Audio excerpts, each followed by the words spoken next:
Bonjour à tous, bienvenue dans ce 11e jour de confinement. Bienvenue dans l'univers du whisky. Comme nous l'avons vu hier, nous allons continuer la suite de l'élaboration du whisky. Nous avons vu hier la distillation, donc après toutes ces étapes de distillation diverses et variées. Donc on va récupérer le fameux liquide à la sortie de l'alambic qui s'appelle le distillat. Alors ça ressemble à de l'eau, mais c'est absolument pas de l'eau puisque on va avoir un alcool entre 68 et 72 degrés à la sortie de la langue. Donc passer à l'étape de la mise en fût.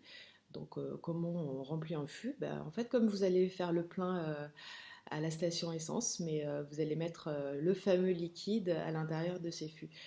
Très important, les fûts, ça date d'environ 1818. Donc on ne trouvait pas énormément de tonneaux en circulation et il y avait énormément de besoin de le transporter. Donc en fait on a récupéré les barils qui se trouvaient sur les ports, donc qui contenaient du vin, du xérès, etc. Et c'est comme ça qu'on a découvert toutes les saveurs que pouvait apporter un tonneau à la maturation du whisky. Alors c'est grâce au tonneau qu'on va obtenir la palette des teintes du whisky. Et en fonction du tonneau, de ce qu'il a contenu avant, etc. Et on va y venir.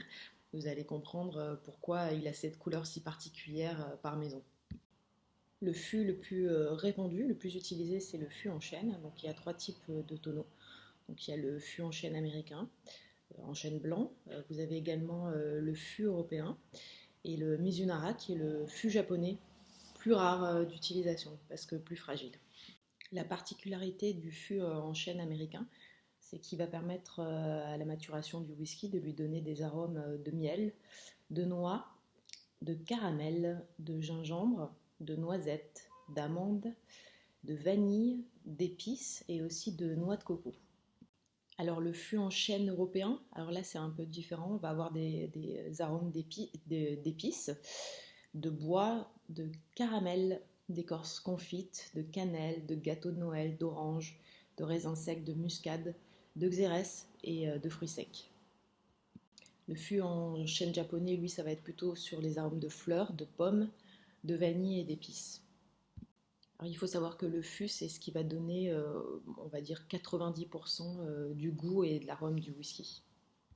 Alors pour augmenter la palette aromatique, les distilleries en fait louent leur fût aux Espagnols afin qu'ils y fassent maturer du xérès. Ainsi, le tonneau va prendre les arômes du xérès pour la future maturation du whisky.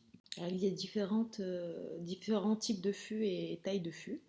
Donc on va avoir le fût Bourbon Barrel, donc c'est le plus répandu aux États-Unis, il contient environ 180 litres. Le Sherry Butt, il contient entre 480 et 520 litres. Bon, c'est le plus coûteux, il est en provenance d'Espagne et ce sont les fameux tonneaux qui ont contenu du xérès.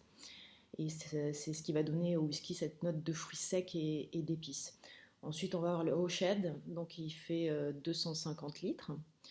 Le Firkin, 40 litres, bon, il est plus rare parce qu'il est beaucoup plus petit. Et le Mizunara Cask, donc qui est extrêmement rare, qui enchaîne du Japon dû à sa fragilité, en fait, on l'utilise un petit peu moins. Il y en a moins de 100 qui sont fabriqués par an. Donc la vie d'un tonneau sera d'environ 50 ans et il sera utilisé à peu près 5 fois. Une fois que ce merveilleux distillat sera mis en tonneau, donc on va passer à la mise en chai et vieillissement. Et c'est avec le vieillissement que la magie opère, bien sûr. Donc on va stocker les fûts de manière différente. Il va vieillir tranquillement en fonction du temps, du climat et de la manière dont il sera stocké. Alors la fameuse part des anges. Alors la part des anges, c'est quoi? Alors c'est tout bête, c'est l'évaporation de l'alcool pendant le vieillissement. Donc en réalité, plus il fait chaud et plus l'alcool va s'évaporer. A l'inverse, s'il fait froid et humide, elle diminuera. Donc on peut dire que les anges sont moins alcooliques en Écosse qu'en Inde, par exemple. Une fois le whisky ayant vieilli, en fait, on va passer à l'assemblage. Alors l'assemblage a été inventé au milieu du 19e siècle, à une époque où la qualité des whiskies était très aléatoire.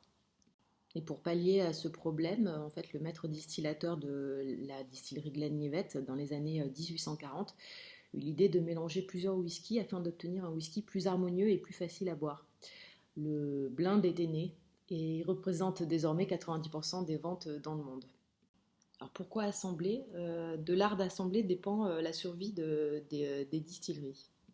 Alors même si tous les fûts sont remplis en même temps et en provenance de la même distillation, dans les mêmes chais, il en ressortira que chacun des fûts est un produit absolument unique.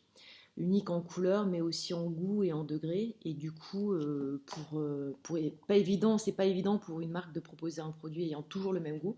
Et c'est là qu'interviendra l'assemblage afin d'avoir un produit bien particulier et unique. Même si, bien évidemment, on reconnaît, quand on est connaisseur, une distillerie d'une autre au goût, même s'il y a des subtilités et que ça a été vieilli dans des fûts un petit peu différents. Alors le maître de chai va sélectionner plusieurs tonneaux qu'il a décidé de mettre dans sa composition. Donc entre 2 et plusieurs centaines de tonneaux.